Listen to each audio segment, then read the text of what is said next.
Hello, HitPoint friends. Welcome back.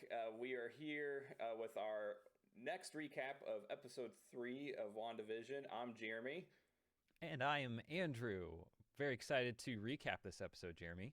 Yes, if you are new to the channel, make sure you hit that subscribe button, hit the notification bell as well so you know when our new videos are coming out.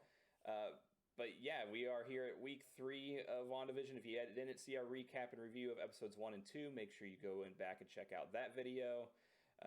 We are here ready to talk about episode 3. Again, spoilers abound in this episode. But let's get into the recap. Yes, and for anyone who saw last week, I did predict that this would eventually turn into a face-off situation, so let's see how that goes. But let's recap the episode. So, Jeremy, this episode is a very 70s centric episode. I believe we had talked beforehand, but you said this was very Brady's Bunch inspired, or Brady's Bunch. That's very good. Brady Bunch inspired episode. But the episode opens up with kind of the title theme song being, that very 70s style. We're getting kind of vignettes of Wanda and Vision getting ready for the baby to come. There's actually, spoiler alert, there's actually 2 babies that are coming, and they foreshadow this. I noticed in the opening titles with Vision, he's carrying a little pregnancy book. It's the same cover on both sides. It's the exact same cover. And I was like, oh, twins. They're gonna have twins. But once the title sequence is done, we're in here with the doctor checking on Wanda, and he confirms that it is in fact a baby. He seems to be a very good, very useful doctor. Vision's kind of freaking out because it's a very fast pregnancy. Wanda's like 4 months pregnant after a day. Whoa, Nelly! And he's a little unsure about that. He's not feeling the best about that. And really, that's all the setup we're given. It just kind of descends into a bunch of a very chaotic pregnancy episode that you'd see in a sitcom. I do want to go back and mention the doctor says he's getting ready to go on vacation, which will come up later. But we get lots of sitcom shenanigans. Geraldine from the previous episode makes another appearance. She comes in, and Wanda is trying to not show her pregnancy. They don't want anybody to know about that since it was very sudden and would reveal something about themselves that they don't want to reveal. So Wanda's trying to cover up her belly with whatever she has, like a coat, even though it's kind of implied to be very much in like the middle of summer. They mention it's like 75 degrees out. But she's starting to get contractions. They're messing with her powers. Vision, meanwhile, is talking to one of his neighbors, Herb, however his name is pronounced, who's trimming bushes. But weirdly, as he's trimming bushes, he starts to cut into this concrete wall. I wonder if that's symbolism for something, Jeremy. But in the middle of this, there's this moment where Vision goes to talk to Wanda, and he knows that something is going on, or he's catching on to something, that something's not right in this world. And there's a sudden jump cut back to about 30 seconds before that conversation starts. And when it plays out completely differently, more in line with like your sitcom and sitcom humor type thing. I think something's wrong here, Wanda.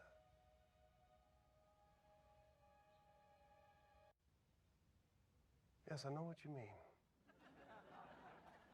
The truth is, we are in uncharted waters. And you know what? I'm anxious too. We just don't know what to expect. No. Wanda's contractions really start to rev up. The baby's clearly getting ready to come on out. So Vision literally uses his abilities to run and get the doctor. He's going super fast, and the doctor's car has broken down. He also mentions that nobody seems to be able to escape this town. Weird. That's an interesting thing, Jeremy, that he mentions that. But Geraldine's still back with Wanda, and she helps deliver the baby, the only baby that we as the audience know of at that time. Vision and the doctor get back. Vision's a little upset that he missed the baby come out, and they named the baby Tommy. They'd been kind of having this ongoing argument about whether they were going to name the baby Billy or Tommy, and they settle on Tommy for the baby. Vision changes to his true self to look at the baby and let the baby look at him, when suddenly Wanda delivers baby number 2. Oh my goodness, twins! And they name the second one Billy. Vision then takes the doctor back home, and when he's doing that, Wanda starts to open up to Geraldine and starts singing in Sokovian. And this is where things kind of turn odd for the episode. Vision gets back and starts talking to his neighbors again, and they also suggest that no one ever really leaves town for a reason that they imply has to do with Wanda. And this gets Vision kind of thinking.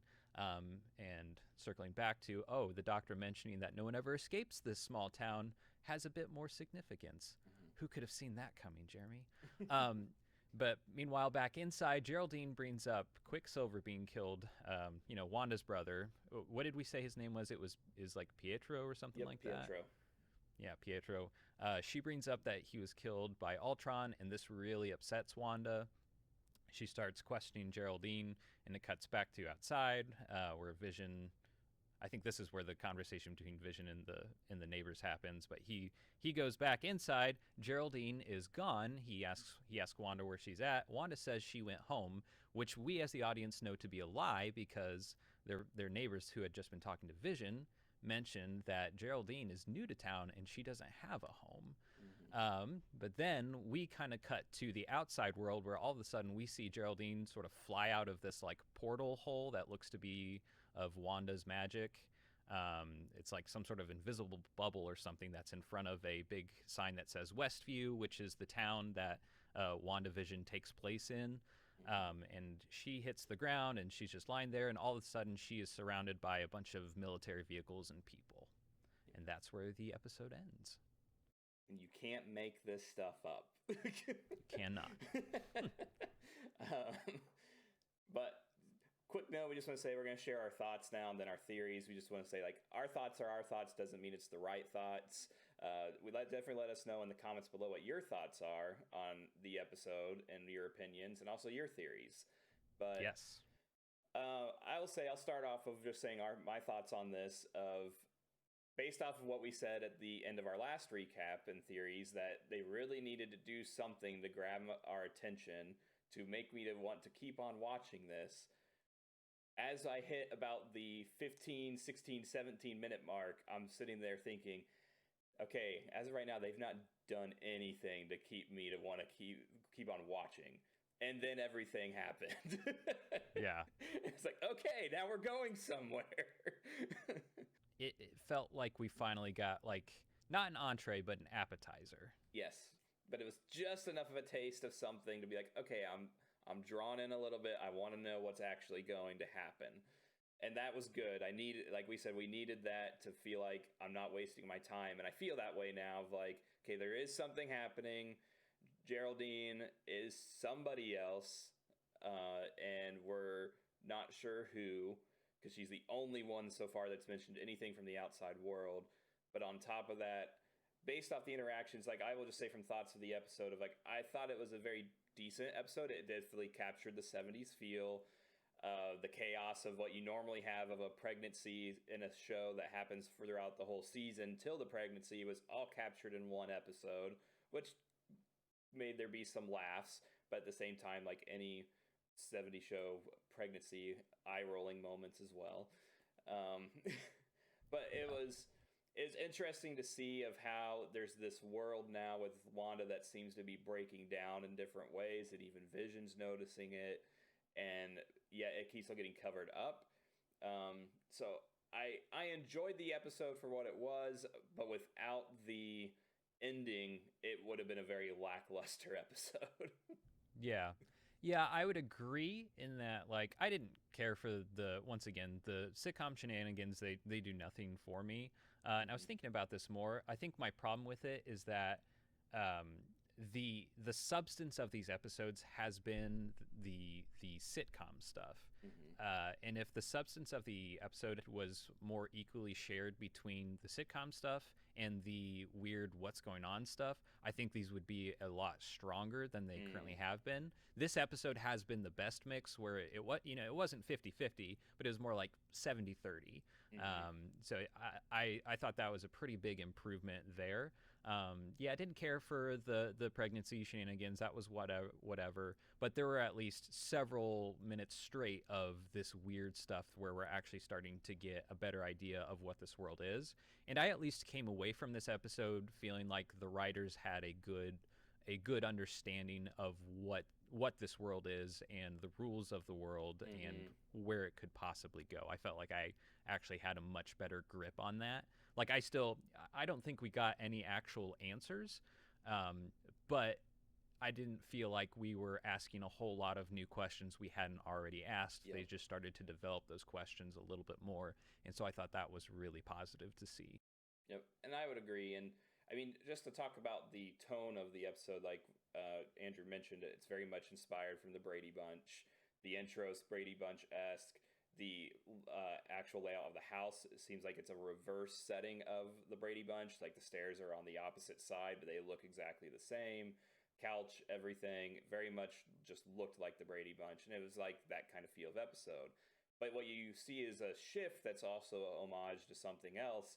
And you really start to get, when all the weird stuff starts happening and the interaction Vision's having with the neighbors, a very much Truman-esque show vibe, where this is someone else knows that this world's not real, and these people who live in the town know that it's not real, yet they are acting like it is.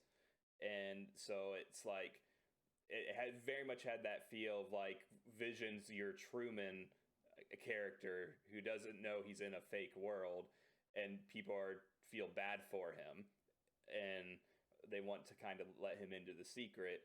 But if they do, then they're going to get a lot of backlash from the person who created this world, which as of right now, I'm kind of jumping into the theory aspect a little bit, is that it's at all points signed to it potentially being Wanda who's in charge of everything.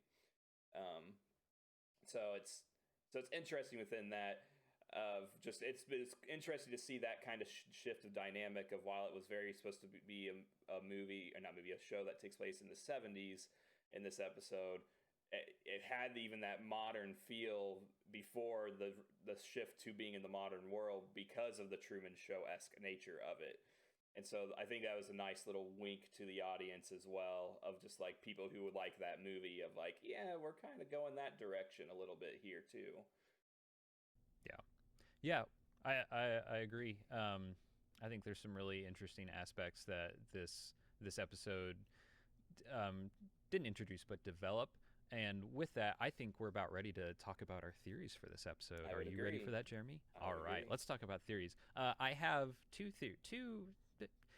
I have one theory that's more like several theories strung together, that sort of loosely strung together, and then I have another outlandish theory, since my face-off theory is not really panning out with this episode. So I'll start with my more grounded theories.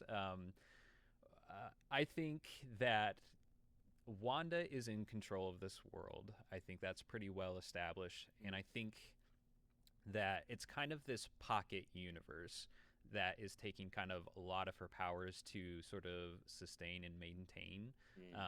She somehow brought Vision back in some form. I don't know if it's like a true resurrection, or we've talked about kind of a multiverse theory, I think, in the last episode. I don't know if it's kind of its own parallel universe that's sort of taking place within its own little bubble, because at the end we saw the Westview sign, and the show takes place in the town of Westview, so it seems to be its own little pocket dimension there within that same location.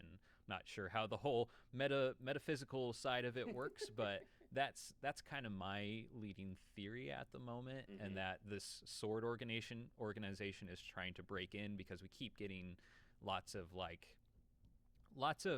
breaking in sort of visuals. Like we see her who's cutting through a wall, and I don't know if maybe he's trying to break out or if somebody's trying to break in, but when we saw the beekeeper suit guy, he crawled in through, like, presumably through the town's sewer system, and kind of came out from a place you wouldn't normally enter from. So that's kind of my leading theory there. So my more outlandish theory has to do with the very quick pregnancy that we saw with Wanda. I mean, literally over the stretch of like 2 days. So I think WandaVision is just Wanda is playing a game of The Sims, and the town of Westview is just a town she has created. Because, as we know in The Sims, pregnancy only takes like a few days to actually come to terms. So that's why I think it's probably The Sims. And at the end of this series, the CEO of EA is going to make an appearance and announce The Sims 5 officially. With a Marvel theme. Yes. That's got to be it. You'd have a lot of people that in the Sims world that would be happy if that was the case. Yeah. So it's interesting of your not your outlandish theory, but your more grounded theory is, I'd say that mine goes more towards the outlandish, not likely, but it's still possible kind of theory, is that I kind of wonder if this whole thing with Wanda being in control is a red herring by the writers, and that they're perceiving it to be that, and they're portraying that she's in control, but she's actually not, and that someone else is actually in control of the world, and it's just that they're choosing the moments that they're trying to create this world for Wanda.